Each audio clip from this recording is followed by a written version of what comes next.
All right, well, I'm with Justine Martin, an artist we filmed in 2017 from Victoria. Hello, Justine, how are you?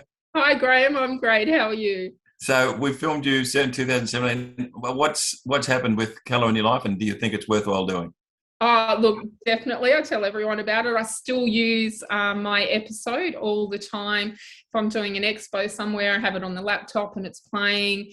It's often playing at the gallery where, it's on the big TV there. It's such a useful tool to have. It's, prime position on my website and, just gives credibility as an artist.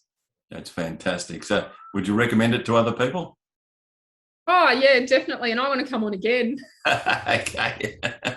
That speaks for itself, I think. So, all right, darling. Well, thank you so much for saying that, and then we'll hopefully see you soon anyway.